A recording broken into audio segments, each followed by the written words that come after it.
Nous sommes en 2021. Goldorak est passé à la télé pour toute ma génération il y a plus de 42 ans.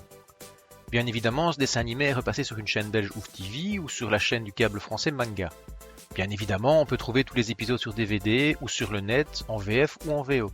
Mais je ne suis pas certain que tous les gens qui pourraient potentiellement écouter ce podcast soient au fait des personnages de Goldorak. Voici donc un épisode pour ceux qui veulent un résumé de ces personnages en quelques minutes.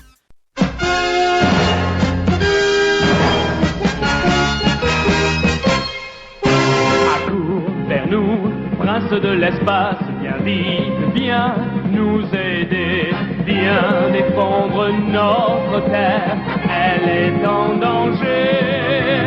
L'ennemi héréditaire peut nous écraser, l'avenir du genre humain, tu l'as dans tes mains. Viens défendre notre terre de justice et d'amour.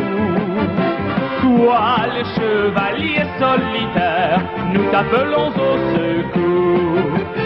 Nous voulons sauver la liberté de notre planète. C'est la seule vérité.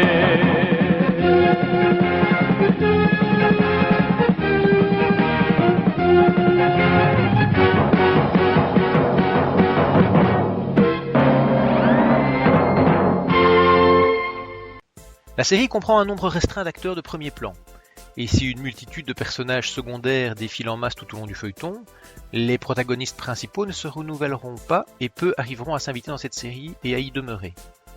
Certains, pourtant, marqueront fortement l'histoire, même en de petits passages. Commençons par les plus importants, les membres de la Patrouille des Aigles. Le personnage principal, premier rôle et premier membre de la future Patrouille des Aigles, est bien sûr Actarus Defort, le dauphin de la planète du même nom, ravagé par l'armée de Vega. On l'appelle aussi le prince de l'espace. En version originale, son nom est Duke Fleed. Actarus, après avoir assisté à la mort de ses parents, réussit à s'enfuir. Pour ce faire, il dérobe aux troupes de Vega un prototype de robot de combat qu'il utilisera par après dans toutes ses aventures. C'est Goldorak. Il sera blessé lors de sa fuite de fort par du lasernium, qui restera un rayonnement dangereux pour lui, ce dont ses ennemis tenteront de profiter. Sa fuite le mènera sur la planète bleue, où il dissimulera son identité de prince Defort sous les traits d'un palefrenier dans le range du Bouleau Blanc, avec comme identité Actarus Procyon. En version originale, son nom d'emprunt est alors Daisuke Umon. Sa voix française est celle de Daniel Gall, qui faisait aussi la voix de Bruce Banner dans la série L'Incroyable Hulk, de Simon Templar dans Le Retour du Saint, du colonel Decker dans l'Agence Tourisque, ou encore de Frank Buck, le chasseur de fauves. Notre peuple a été réduit à néant. Des monstres d'acier ont tout ravagé. Notre palais a été dévoré par les flammes. Goldorak traversa l'espace infini et atteignit une merveilleuse planète bleue. J'ai su plus tard que c'était la Terre. Et maintenant, à moi de jouer. Si le dernier barrage saute, je serai responsable de la mort de tout ce que j'ai. Le second rôle, et deuxième membre de la Patrouille des Aigles, ainsi que frère spirituel d'Actarus, est assigné à Alcor, dont le nom dans la version originale est Koji Kabuto. Comme nous l'avons vu dans un épisode précédent, il est aussi le héros de la série Mazinger Z. Dans celle-ci, il avait vu son grand-père assassiné par un docteur malfaisant voulant conquérir le monde. Il avait décidé de défendre la liberté à l'aide d'un robot créé par son grand-père. Au début de Goldorak, il revient étudier les phénomènes ovnis au Japon à bord d'une navette qu'il a construite lui-même. D'un caractère fonceur et téméraire, il sera souvent en conflit avec Actarus, mais ils finiront par devenir les meilleurs amis du monde, puis même des frères de l'espace. Il est dans un premier temps une espèce de faire-valoir et souffre la comparaison avec Actarus, ce qui attise sa jalousie naturelle, mais il devient rapidement son grand ami et va l'aider dans sa lutte à partir du moment où il pilotera l'Alcorak, son troisième vaisseau, après ses deux faibles navettes faites main. Son terrain de prédilection est l'air, il aide Goldorak lors de combats aériens en lui servant de support. Au départ, il fut attiré par Vénusia, ce qui augmentera la jalousie entre les deux amis. Mais c'est avec Phénicia que nous le voyons tous finir.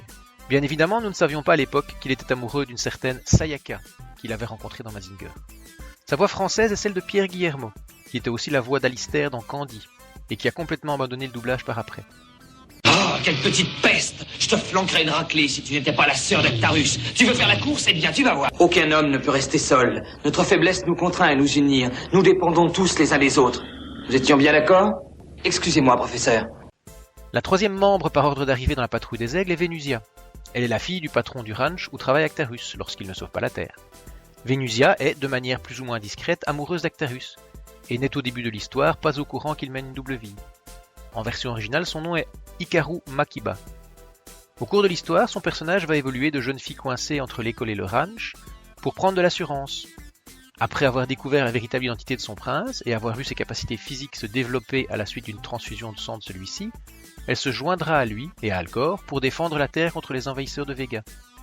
Elle le fera dans un vaisseau spécialement fabriqué pour elle par le père adoptif d'Actarus, et principalement pensé pour évoluer dans les airs et sous l'eau, le Vénusiac. Il aide Goldorak lors de missions sous-marines en lui servant de support. Malheureusement pour elle, leur histoire d'amour ne semblera jamais pouvoir se concrétiser, principalement à cause du souvenir de Vegalia, l'amour du passé du prince de Fort. Sa voix française est celle de Jeanne Val, qui a prêté sa voix à de nombreux personnages. Elle est Nelly Olson dans La Petite Maison dans la Prairie, la maman dans Alf, Frisquette dans Booba, ou encore Edna, la femme de ménage dans Arnold et Willy. Tu ferais mieux de t'occuper un peu de moi. Tu sais que ça me ferait plaisir de danser. C'est moi qui irai. Vénusiac est conçu pour opérer en immergation. La dernière arrivée dans la patrouille des aigles, et quatrième membre, est la jeune sœur d'Actarus, et par conséquent princesse de Fort. Son nom en version originale est Maria Grace Fleed. Son arrivée fut tardive dans la série, mais sa présence, à la fois très féminine et avec du caractère et de la répartie, la bonifia néanmoins, entre autres pour les nombreux jeunes garçons que nous étions à l'époque. Elle avait survécu au massacre de Fort grâce à son précepteur, mais pensait être la seule survivante. Lorsqu'elle retrouvera son frère, elle décida de se joindre à la patrouille des aigles pour défendre la Terre et venger sa famille. Pour ce faire, elle pilotera le Fossoirak, appareil développé par le professeur Procyon afin de lutter dans les airs et sous terre. Il aide Goldorak lors de missions souterraines en lui servant de support. Sa voix française sera d'abord, pour les 3 premiers épisodes, celle de Claude Chantal, qui était aussi la narratrice dans Candy, la voix de Nausicaa dans Albator ou de Tante Sally dans Tom Sawyer. Je suis capable de rivaliser avec n'importe quel garçon, seulement tu as triché parce que tu as eu peur de me vexer. Ou alors, c'est que tu n'es même pas capable d'aller plus vite, c'est tout. Dans les autres épisodes, c'est Catherine Lafont qui prend le relais. Elle est la voix de Zora Larousse, de Daisy Duke dans Shérif Fais-moi peur, ou encore de Princesse dans La Bataille des planètes. Vénusia, ça ne va pas être une partie de plaisir. Je suis attaquée par une pieuvre géante. Oui, elle bloque les commandes. Alcor, ne fais pas de bêtises. Allô, le centre, ici Phénicia, paré à plonger. Avec Actarus, Alcor, Vénusia et Phénicia, puis Goldorak, Alcorak, Vénusiac et Fossoirak, on a ainsi une patrouille de 4 aigles qui sillonnent les cieux, les mers et les terres pour défendre la planète contre les attaques de Vega.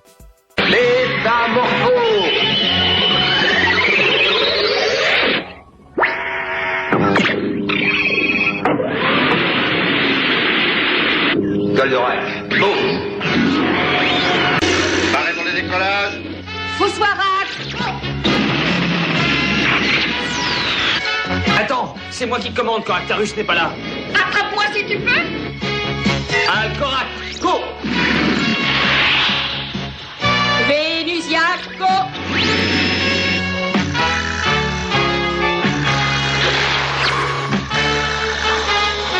Phénicia, ne fais pas cavalier seul. Rejoins la formation.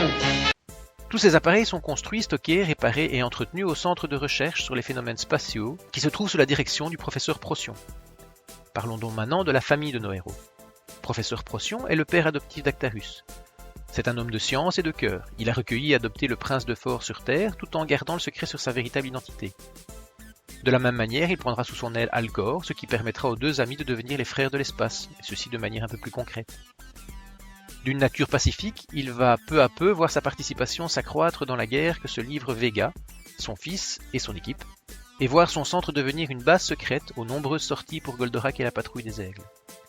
En version originale, il se nomme Shiochio Genzo Umon. Sa voix française est celle de Michel Gatineau, la voix de Charles Ingalls dans La Petite Maison dans la Prairie ou de Jonathan Smith dans Les Routes du Paradis, ainsi que de Monsieur Cavelier dans La Bataille des planètes.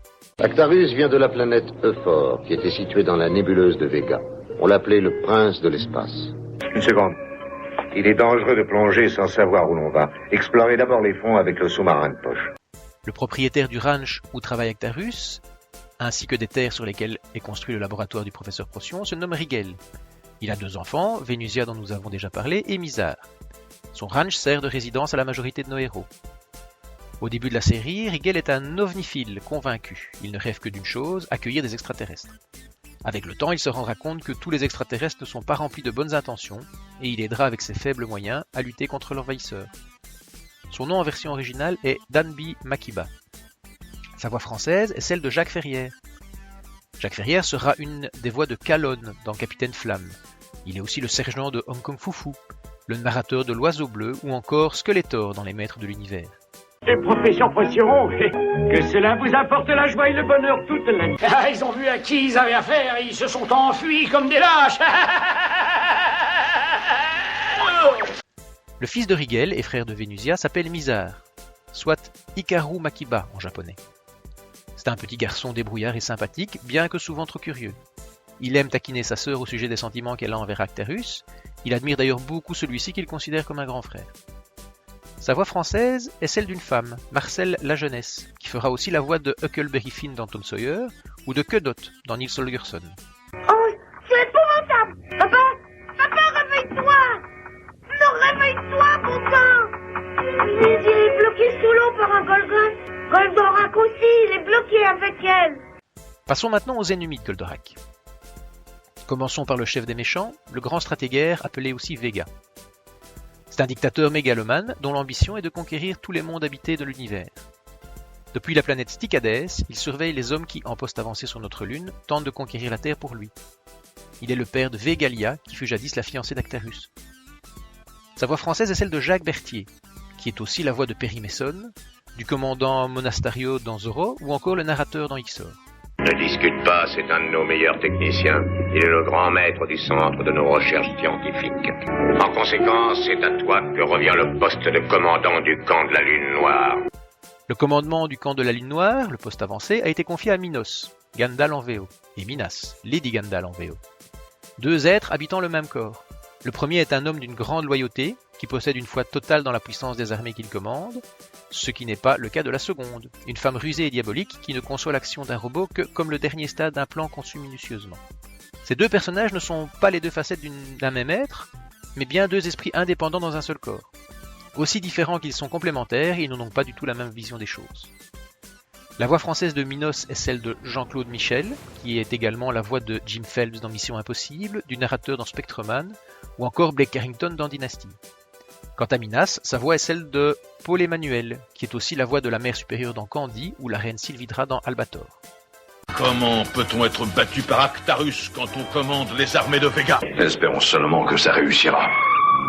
Ça doit réussir. En plus, nous sommes à la fonte des neiges. Les réservoirs contiennent 2 à 3 fois plus d'eau que d'ordinaire. Sous ses ordres, nous trouvons Hydargos, Blackie en VO. Un général détaché de la division Ruine qui est responsable des troupes d'invasion du camp de la Lune Noire. Il est directement chargé de détruire Goldorak. C'est un homme cruel et ambitieux, il est donc tenu pour responsable des échecs des monstres qu'il envoie sur Terre. Il est l'un des rares hommes de Vega à faire passer son intérêt personnel avant celui de son maître. Il est déterminé à tuer Actarus et à se servir de cette éventuelle victoire comme d'un tremplin pour atteindre de plus hautes sphères. Il ne veut laisser à personne une part du gâteau. Son entêtement précipitera d'ailleurs sa chute. Sa voix française est celle de Marc de Georgie, qui prête aussi sa voix à l'homme qui tombe à pic, à Qui Chang Kane dans Kung Fu ou encore à Ham Tyler dans V. Il n'y a rien pour attendre, Goldorak. Je trouverai bien le moyen de te détruire un jour. Les ordinateurs nous indiquent que sa base est fatalement située dans ce triangle isocèle de 10 km de côté. Enfin, lors de la mort d'Hydargos, le grand stratégaire envoie Oros, Zuril en VO, pour améliorer les résultats des troupes d'invasion de la Terre. C'est un fin tacticien et un adversaire de taille pour la patrouille des aigles. Contrairement à celui dont il pallie la perte, il a le même grade que Minos. C'est son égal et il entretient avec lui une grande rivalité. Homme de science, il se vante souvent de ne pas être un militaire. Il aura également 2 voix françaises. D'abord Jacques Ardenne, qui fut la voix de Monsieur Spock dans le premier film Star Trek. Alors voilà la Terre.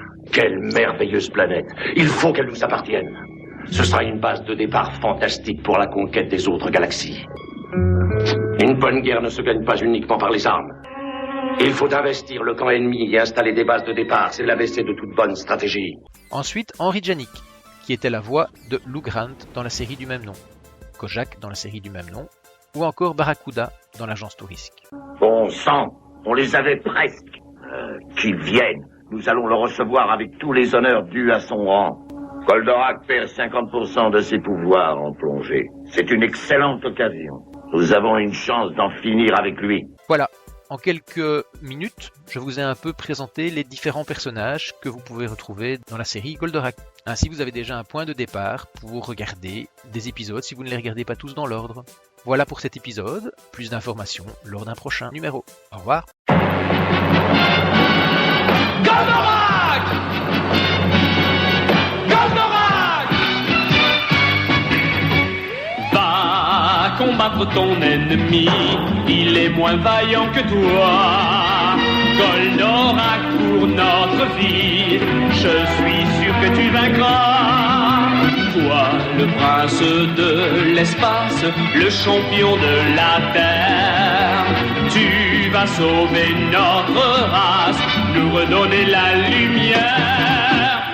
Pour l'amour des oiseaux, des fleurs, et pour l'amour des enfants, tu seras vainqueur des géants, des méchants. Goldorak, tu es plus fort que les anges de la mort. Goldorak, go! Goldorak, tu es plus fort.